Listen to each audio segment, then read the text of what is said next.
नमस्कार, स्वागत है आपका हमारे इस विशेष कार्यक्रम में। हमारे साथ मौजूद हैं इंदौर के लोकप्रिय सांसद शंकर लालवानी जी।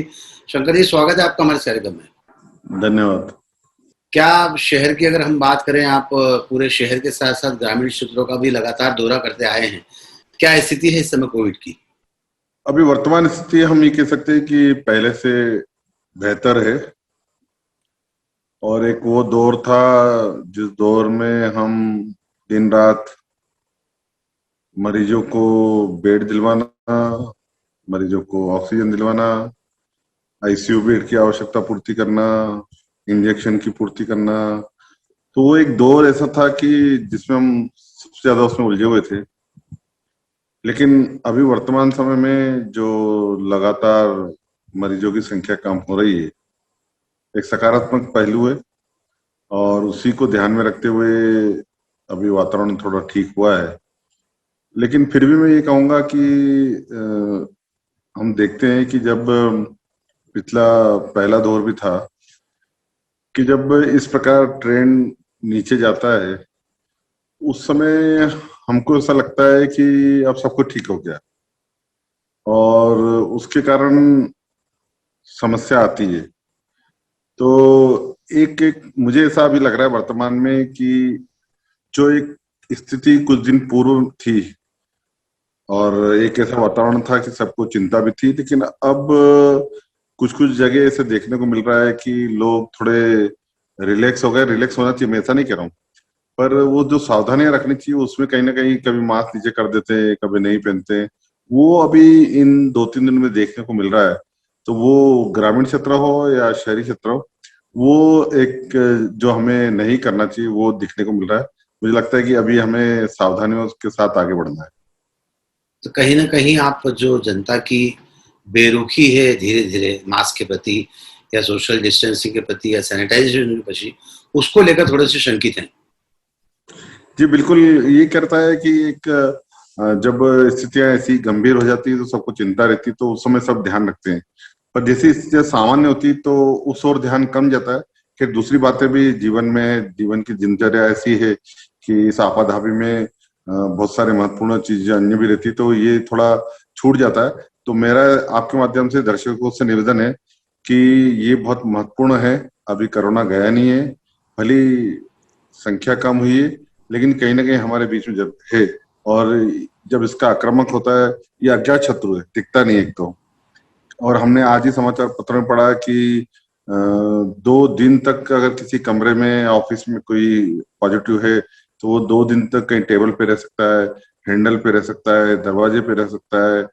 तो कहीं ना कहीं वो रह सकता है जीवित। पहले ऐसा था कि कुछ घंटे या कुछ दिन तक था और कुछ घंटे तक जीवित रह सकता था, लेकिन ये वाला जो है ये 2 दिन तक जीवित रह सकता है अगर कहीं है तो हमें सावधानी जरूर रखना चाहिए। शंकर भाई, आपने कहा कि हमने पिछला समय जो था, पिछला समय से मतलब जो बीता हुआ कुछ दिन है, आपने लोगों के हॉस्पिटल की व्यवस्था करने में, इंजेक्शन की व्यवस्था करवाने में, पर क्या आपको यही लगता है कि ऑक्सीजन की भरपूर मात्रा में कमी हुई? ऑक्सीजन को लेकर हाहाकार मच गया, रेमडेसिविर को लेकर हाहाकार मच गया, तो ऐसे ऐसा स्थितियाँ क्यों निर्मित हुई? सुनील जी, मैं आपकी बात का इत्तेफाक इसलिए रखता हूँ कि वो दौर था जहाँ ये तीनों बातें थी, चाहे आईसीयू बेड की बात हो, ऑक्सीजन की और इंजेक्शन की। अब देखिए कि हम जो पहले दौर की बात करें, उस पहले दौर में हमने देखा कि हमारे यहाँ इंदौर में आईसीयू की जो शासकीय बेड की बात करें, 200-250 शासकीय बेड आईसीयू वाले, बाकी तो बहुत सारे हैं और प्राइवेट भी थे। लेकिन इस बार हमने धीरे धीरे वो आईसीयू बेड बढ़ाते हुए 700, 800, 1000, 2000, तो मरीजों की जो संख्या थी वो लगातार बढ़ रही थी। पिछली बार 500-600 आते थे तो बहुत चिंता रहती थी। इस बार हमने देखा कि आंकड़ा हजारों में गया। तो एक तो मरीजों की संख्या बढ़ी और दूसरी बात ये कि इस बार के जो मरीज थे, पिछली बार मेरा जो अनुभव रहा, सही भी हो सकता है गलत भी हो सकता है, कि मरीज हॉस्पिटल में जाते थे कि आईसीयू में कम जाते थे, हॉस्पिटल में जाते थे, ट्रीटमेंट होता था और घर आते थे। हमने देखा हजारों मरीज ठीक होकर आए। इस बार का ट्रेंड रहा, अधिकांश मरीजों को आईसीयू की जरूरत थी। और आईसीयू में जाने के बाद दो चीज आ रही थी, तो आईसीयू के बेड लिमिटेड थे, हमने जबकि बढ़ाए, उसके बाद भी आवश्यकता लगी थी। और तीसरी बात ये थी कि जब आईसीयू में जाता था तो ऑक्सीजन की जो रिक्वायरमेंट थी वो बढ़ जाती थी। यानी पहले दौर में हमारी ऑक्सीजन की जो डिमांड थी वो 30-35 टन प्रतिदिन थी। हमने दूसरे दौर में उसको लगभग 2 गुना यानी 70 से 75 टन की। लेकिन ये 70 से 75 टन भी इंदौर के मान से पूरी नहीं हो रही थी। पूरी नहीं हो रही थी यानी ऐसा लग रहा था कि जद्दोजहद हो रही थी कि किस हॉस्पिटल में कब खत्म हो जाए, क्या हो जाए। रात रात को भी जगते थे, ये टैंकर आ जाए, उस टैंकर आ जाए, किस प्रकार से मॉनिटरिंग करना। यानी एक ऐसा समय था कि एसडीएम, कलेक्टर, प्रशासन, माननीय मुख्यमंत्री जी रात रात को 2 बजे उनको फोन लगा कि अभी अगर 6 बजे तक ऑक्सीजन नहीं मिली तो सवेरे कुछ भी हो सकता है। तो ये जो ऑक्सीजन की जो डिमांड बढ़ी, जो 70 टन तक हम पहुंचा पाए थे, वो 100 टन से भी ऊपर हो गई। और जब हम हॉस्पिटल वालों से बात करते थे तो उनका यही कहना था कि जो हम पहले ऑक्सीजन वेंटिलेटर हो और सिंपल ऑक्सीजन देते थे 2 पे 4 पे, अब हमें 30-30, 40-40 प्रेशर पे ऑक्सीजन देना पड़ रही है। यानी वो ऑक्सीजन का लेवल बढ़ा, आईसीयू की संख्या बढ़ी और लोग भी बढ़े। तो ये तीनों जब एकदम हुआ तो उसके कारण थोड़ी शुरुआती दौर में एक परेशानी का दौर रहा। और उसके कारण आईसीयू बेड की भी, क्योंकि डिस्चार्ज कम हो रहे थे और एडमिट ज्यादा हो रहे थे। पहले डिस्चार्ज भी हो रहे थे, एडमिट भी बराबर हो रहे थे। इस बार डिस्चार्ज कम हो रहे थे, एडमिट ज्यादा हो रहे थे, तो आईसीयू बेड की कमी थी। जो आईसीयू में था वो लंबे समय तक था और ऑक्सीजन की कमी थी। और तीसरी जो आपने इंजेक्शन की बात की, ये बात सही है कि इंजेक्शन की शुरुआती दौर में बहुत स्थिति ठीक नहीं थी।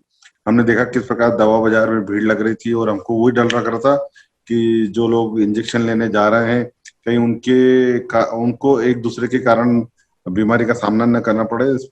उसमें हमने फिर कुछ व्यवस्था की कि हम हॉस्पिटल में पहुंचा देंगे। लेकिन ये बात भी सही है, जब उस दौरान मैंने मैन्युफैक्चरर वालों से बात हुई कि भाई क्यों हमें इंजेक्शन इंदौर में नहीं मिल रही, उनका कहना था ये जो पहला दौर आया था उसमें हमने भरपूर इंजेक्शन दिए थे, लेकिन उस समय इंजेक्शन की इतनी आवश्यकता नहीं पड़ी, पहली बात। दूसरी बात, हमारे पास स्टॉक बहुत था इंजेक्शन का, लेकिन बीच में रिक्वायरमेंट थी नहीं और हमारी वो वेस्ट गई। मुझे यहाँ के जो स्टॉकिस्ट हैं उन्होंने, जब मीटिंग मैंने की थी तो उन्होंने ये बात बताई थी कि हमारे पास करोड़ों की इंजेक्शन पड़ी थी, वो हमारे किसी काम नहीं है और हमें वापस भेजना पड़ी और डिस्पोजल में वो आउट ऑफ डेट हो गई। और वो कंपनी को करोड़ों का नुकसान हुआ क्योंकि वो वापरी नहीं गए। तो कंपनी को लगा कि ये इंजेक्शन अभी वापरने में आएगी नहीं, तो उन्होंने मैन्युफैक्चरिंग बंद कर दिया। पर जिस मान से डिमांड बढ़ी, और नेचुरली कोई कंपनी है, मैन्युफैक्चरिंग है, तो उसको अगर ऑर्डर मिलता है तो उसको मैन्युफैक्चरिंग को लेके समस्या टाइम लगता है, उसको प्रोक्यूरमेंट को लेके टाइम लगता है, रॉ मटेरियल को उनकी अपनी एक समस्या थी। तो हम लगातार उनके संपर्क में थे, लेकिन ये जब उनका कहना था कि जब डिमांड, हमारे पास माल था तो डिमांड नहीं थी, और जब हमने मैन्युफैक्चरिंग बंद कर दिया तो डिमांड एक साथ बहुत आ गई। तो ये जो बीच का जो गैप था उसके कारण ये समस्या इंजेक्शन की आई। अब तो इंजेक्शन हमारे पीतमपुर में बनने की तैयारी में थी। शंकर भाई, ऑक्सीजन की जो कमी हुई उसके बाद सरकार ने, आपने, बाकी भी जनप्रतिनिधियों ने प्रयास किए और इंदौर में ऑक्सीजन की उपलब्धता भरपूर मात्रा में हो गई। उसके बाद राज्य सरकार की तरफ से प्रस्ताव आया कि 50% की सब्सिडी दी जाएगी जो हॉस्पिटल अपने प्रीमाइसेस में ऑक्सीजन प्लांट लगाता है। तो ऐसे कितने हॉस्पिटल्स में अभी प्लांट लगने की तैयारी चल रही है? इंदौर में जब ये बात आई थी, हमने सभी हॉस्पिटल के मालिकों से उसी समय हमने बात की थी कि भाई आप आने वाले समय में अपने ऑक्सीजन की प्लांट लगा लें। और उसमें हमने ये भी कहा था कि जिस प्रकार हम ऑक्सीजन की व्यवस्था करके दे रहे हैं, हमने सरकार से इंदौर से ही प्रपोजल किया था कि इनको हम सब्सिडी दें, और सरकार ने इंदौर की हमारी बात को माना और उन्होंने 50% तक सब्सिडी की बात भी कही। और हॉस्पिटल वालों को भी हमने बात कही थी कि देखो ऑक्सीजन ऐसी चीज है जो हमेशा लगती है और आप मंगाते रहते हो। ये बात दूसरी है कि सामान्य दिनों में ऑक्सीजन की इतनी खपत नहीं रहती, लेकिन हॉस्पिटल में ऑक्सीजन लगना है, इससे अच्छा आप अपना प्लांट लगाइए। सबने सहमति दी और 27 हॉस्पिटलों में ऑक्सीजन प्लांट के काम है वो, या तो उन्होंने ऑर्डर दे दिए, कुछ हॉस्पिटल ने बताया कि हमने काम शुरू कर दिया है। तो इसे इंदौर में 27 हॉस्पिटल है जिन्होंने प्राइवेट सेक्टर में जिन्होंने अपने ऑक्सीजन प्लांट लगा है।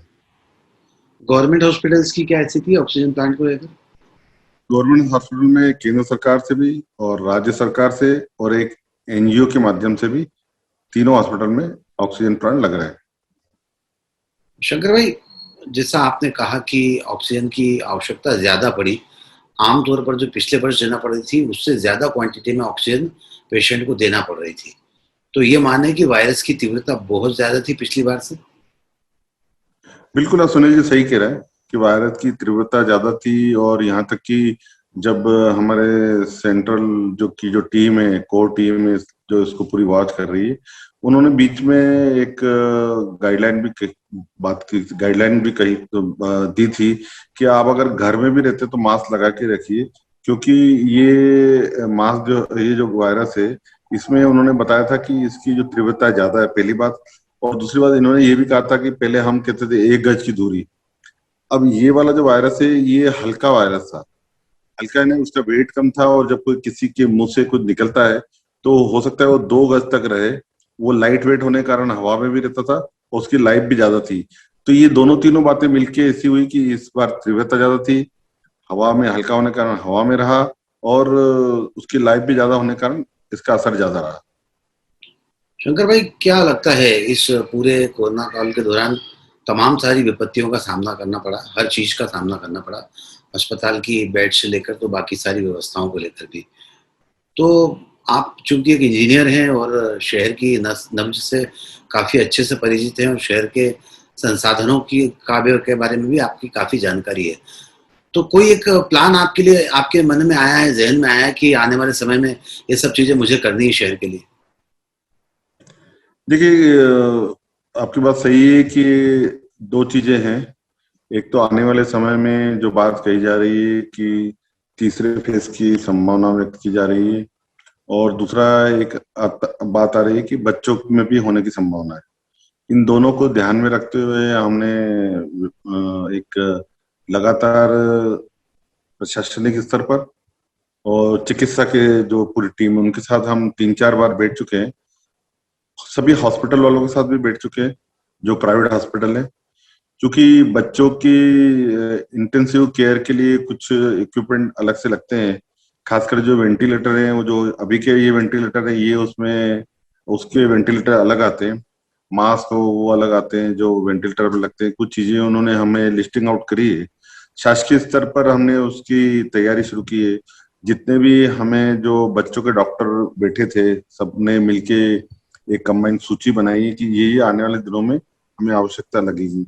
उसकी हमने सरकार से डिमांड भेज दी है, और सरकार के साथ साथ जो सामाजिक संगठन है, जो हमेशा ये कहते हैं कि हम शहर के लिए कुछ करना चाहते हैं, उनके बीच में भी हमने रखी है। तो प्रशासनिक स्तर पर वो काम और सरकारी स्तर पर वो काम चल रहा है।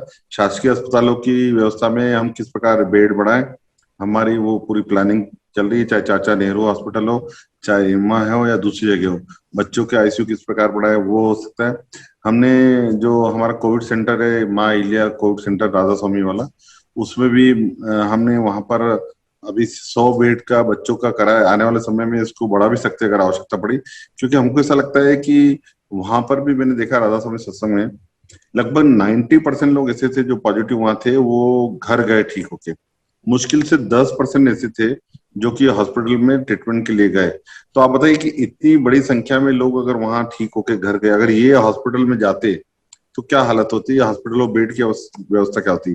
तो हम भी, हमारी मंशा है कि बच्चों के लिए कोविड केयर सेंटर बनाए, और उसमें इस बात का ध्यान रखा गया है कि उस कोविड केयर सेंटर में बच्चों के साथ साथ उनके परिवार के माता या पिता को रहने की हमने व्यवस्था भी की है, कि एक जना उनके साथ रहे, ताकि बच्चा को मोरल बूस्ट अप मिलता रहे कि परिवार का एक सदस्य रहेगा।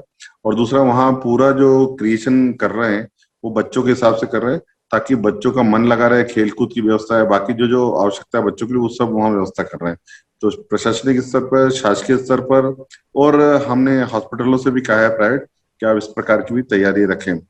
इसके अलावा आने वाले दिनों में जो हमें लगता है कि मेडिकल, क्योंकि अब इंदौर जो हो गया है, एक मेडिकल सेंटर हो गया है इस मध्य भारत का। और इस वाले कोविड के दौरान हमने देखा कि बहुत दूर दूर से जो हमारे पेशेंट है वो इंदौर आए। ये जो इंदौर में 7-8 हजार पेशेंट जो लगातार बढ़े रहे, उसका मुख्य कारण यही था कि बाहर के पेशेंट लगातार आते रहे। और उसके कारण हमें लगता है कि इंदौर एक जो मेडिकल की फैसिलिटी होना चाहिए, उसको लेके हम पूरी तैयारी कर रहे हैं, ताकि आसपास का जो लोड इंदौर में पड़ता है उसकी उसको ध्यान में रखते हुए हम सब व्यवस्था करें। यहाँ मेरा एक छोटा सा सुझाव है शंकर भाई। गढ़ाकोटा में, सागर में गोपाल भार्गव जी के पुत्र ने एक बच्चों के लिए भी कोविड केयर सेंटर अभी से तैयार करके रखा हुआ है। अगर वहाँ की कोई जानकारी आपके पास हो और उसके हिसाब से अगर इसको डेवलप करेंगे तो निश्चित तौर पर आपका जो प्लान है वो और अच्छा सक्सेस हो सकता है। जी, आप बिल्कुल सही कह रहे हैं सुनील जी। हमने जो राधा स्वामी माँ अहिल्या कोविड सेंटर है, उसमें वो सागर की तर्ज पे हम उसको बना रहे हैं, जो आपने बात कही, और बहुत अच्छा बना हुआ है। उसी की तर्ज पे हमने कहा है और वही तैयारी चल रही है। निश्चित तौर पर जब राधा स्वामी कोविड केयर सेंटर की परिकल्पना की गई थी, उसको जल्दी से तैयार किया गया था, तो मेरा मानना है कि शहर के अस्पतालों का लोड कम हुआ था और वहाँ की व्यवस्थाएं काफ़ी अच्छी थी, जिसका श्रेय शहर के जनप्रतिनिधि के होने के नाते आपको जाता है। आपने काफ़ी प्रयास वहाँ पर किए। सबने मिलके किए, मैं ऐसा श्रेय मैं नहीं लूंगा, क्योंकि ये इंदौर एक ऐसा शहर है कि जब कुछ आपदा आती है तो सब मिल के लड़ते हैं। इस बात हमने देखा प्रवासी मजदूर के समय, उस समय भी किस प्रकार शहर उमड़ के आया। तो ये इंदौर का जज्बा है कि कब जब, और अभी से नहीं, आप वो नर्मदा का आंदोलन देखें, तब से हम देखते आ रहे हैं कि सब लोग अपने भेदभाव भूलकर जब आपदा आती है तो सब मिलके लड़ते, तो वो भी हमें अभी देखने को मिला। ये आपका बड़प्पन है, आप उसका श्रेय नहीं लेना चाहते, पर शहर के जनप्रतिनिधि होने के नाते, सांसद होने के नाते हमारा फर्ज यही बनता है कि आपको उसका श्रेय दिया जाना चाहिए। बहरहाल शंकर भाई, एक व्यक्तिगत सवाल है मेरा। निश्चित तौर पर बहुत सारे, क्या ज़्यादातर लोग नहीं जानते कि मानसिक रूप से इस समय शंकर भाई काफ़ी व्यस्त हैं। व्यस्त से मतलब कि इनकी धर्मपत्नी पिछले कई महीनों से हॉस्पिटल में है और शंकर भाई का बहुत कुछ समय वहाँ पर बीतता है और कोविड के सेंटर्स को लेकर, कोविड की व्यवस्थाओं को लेकर 2 ही जगह इनकी दिनचर्या है। क्या कहते हैं शंकर भाई? देखिए, ये बात सही है आपकी कि परिवार में समस्या है और लगातार कई महीनों से वो आईसीयू में है। और चूंकि एक पति के नाते मेरा भी धर्म रहता है कि उनका भी ध्यान रखना, और एक जनप्रतिनिधि के नाते मेरा ये भी धर्म है कि शहर के प्रति मेरी जवाबदारी भी है। तो मैं लगभग पूरा समय दिन का शहर में रहता हूँ, और जो बचा हुआ समय रहता है रात का, देर रात को और सुबह जल्दी, वो हॉस्पिटल में रहता हूँ। तो मुझे लगता है कि ये एक परीक्षा का दौर चल रहा है कि परिवार में भी और शहर में भी दोनों तरफ ऐसी स्थिति बनी है। सही कहा, बिल्कुल। शंकर लालवानी जी की जितनी तारीफ की जाए कम है। एक तरफ परिवार पर जो विपत्ति आई है उसके लिए भी समय देना और दूसरा शहर पर जो विपत्ति आई है उसके लिए भी समय देना। तो निश्चित तौर पर ऐसे जनप्रतिनिधि शहर के सामर्थ्य को बढ़ाने में, शहर की दशा और दिशा को सुधारने में कामयाब होते हैं, जो दोनों ही तरफ से प्रयास करते हैं। बहरहाल शंकर जी, हमारी सारी शुभकामनाएं आपके साथ हैं। भाभी जी जल्दी स्वस्थ हों और शहर का मिजाज भी जल्दी अच्छा हो। हमसे बातचीत करने के लिए बहुत-बहुत आज के इस कार्यक्रम में बस इतना ही। सुनील जोशी को दीजिए इजाजत। नमस्कार।